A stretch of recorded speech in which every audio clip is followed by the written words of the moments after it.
Suite de notre série d'été sur les débats qu'on aimerait voir surgir au cours de cette année présidentielle, il en est un qui est toujours particulièrement maltraité en campagne, c'est la question des services publics. Oui, parce que grosso modo, le rôle d'une campagne présidentielle depuis quelques années, c'est de déterminer combien de postes de fonctionnaires il faut supprimer. C'est d'ailleurs en général la première question posée dans ces débats de chaînes d'infos continues où l'on aligne les candidats et où on leur donne à peu près 1 minute et 20 secondes pour répondre à une question sur un sujet fondamental. Donc, concours de la part des candidats de droite, et moi j'en supprime 500 000, et moi 600 000, et puis de l'autre côté, la même chose. Souvenez-vous, François Hollande, 2012, 60 000 postes dans l'éducation nationale. Tout le monde avait entendu 60 000 postes de professeurs. Escroquerie totale. Bon, mais la question des services publics mérite mieux que cela. Le problème est que le terme même n'est plus compris. Si, il y a vaguement l'idée que ça relève de l'intérêt général, comme plus personne ne sait ce qu'est l'intérêt général, c'est pas un problème. Mais surtout, voilà 40 ans que dans service public, on entend service. Un service public peut finalement devenir un service privé ou un service public délégué au privé.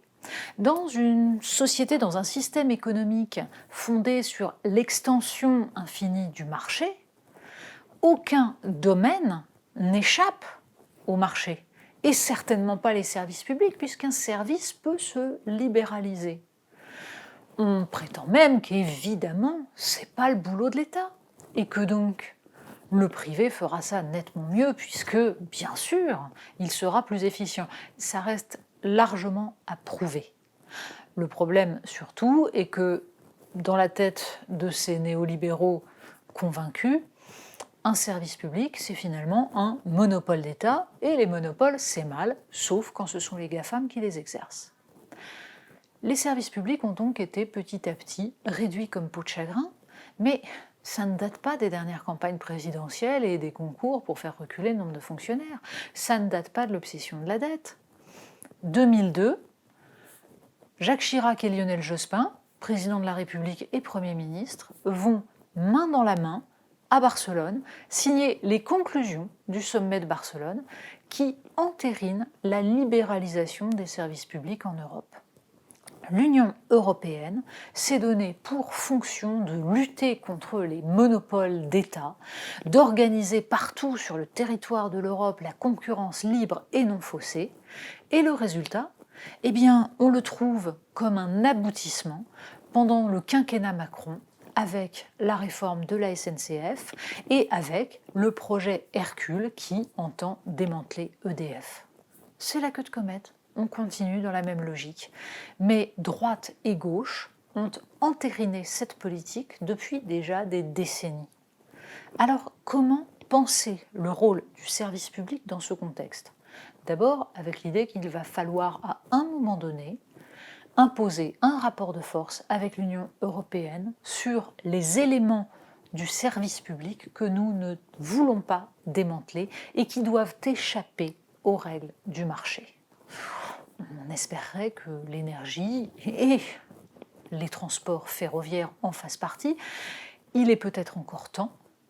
Pour cela, il faut que la France fasse valoir ce que fait valoir depuis le début l'Allemagne, à savoir sa spécificité, ce qui relève de son identité et qui ne doit donc pas être soumis aux règles de l'Union européenne.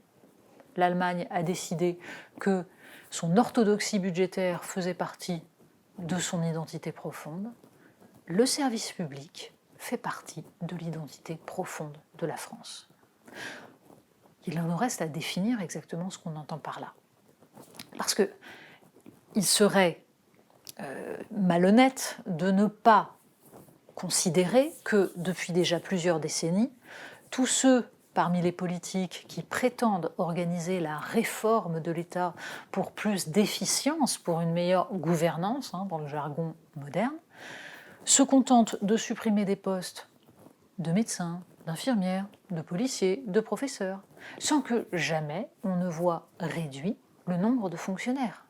dans un pays qui ne semblait pas sous-administré il y a 20 ans et qui a environ entre 1 million et 1,5 million fonctionnaires de plus si on compte fonction publique d'État, fonction publique territoriale et fonction publique hospitalière. Alors, qu'est-ce que c'est défendre le service public? Première définition. Le service public, ce sont tous les éléments qui vont permettre à l'État d'assurer son rôle, qui consiste à rééquilibrer les inégalités entre les citoyens. Pour que les citoyens puissent exercer leur liberté, ils doivent, quel que soit leur milieu social et partout où ils vivent, pouvoir accéder aux biens de première nécessité. Les transports, l'école, la santé, tout ce qui va leur permettre d'être suffisamment libres pour exercer leur rôle de citoyen. D'où l'importance pour l'État d'assurer la présence du service public, des services publics, sur l'ensemble du territoire.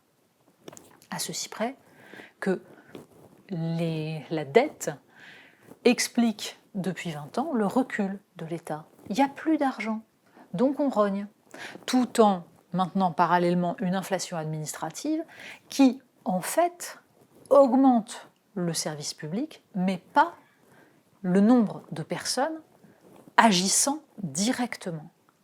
Il faut donc jouer sur les deux éléments.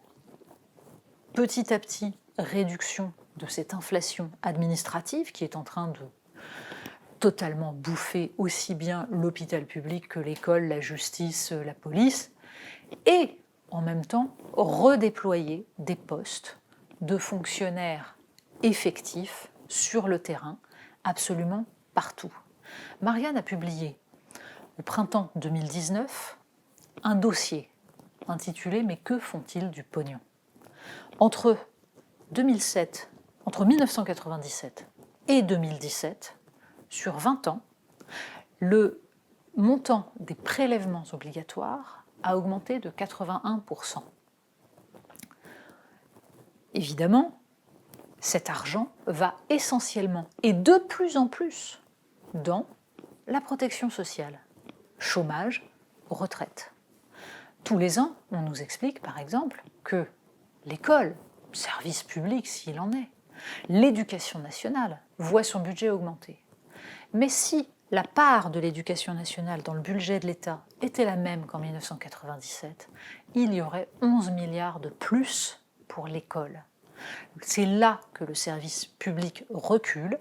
L'État n'a plus les moyens d'exercer ses missions régaliennes. Il y a donc un lien fondamental entre défense du service public et réindustrialisation, parce que la protection sociale qui coûte tant, c'est en fait le pansement pour compenser le chômage de masse, la désindustrialisation.